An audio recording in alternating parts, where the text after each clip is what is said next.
عندما تهطل الأمطار ينزل السيل، ويقوم المزارع اليمني بنقل المياه إلى مزروعاته بواسطة آلات صغيرة متواضعة كالتي تظهر أمامكم. وحين تكون الأرض الزراعية بعيدة عن السيل نوعا ما، فإن آلة واحدة لا تكفي، بل يتم وضع واحدة أخرى على بعد أمتار لمساعدتها.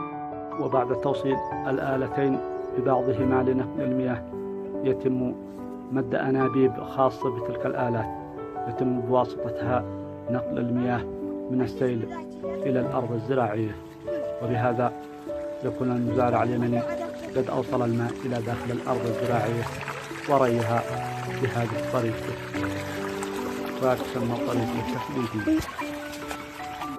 ختاما يتم ري الذرة الشامية هنا في وادي بناء في الريف اليمني، وما على المزارع إلا أن ينتظر إلى موسم الحصاد.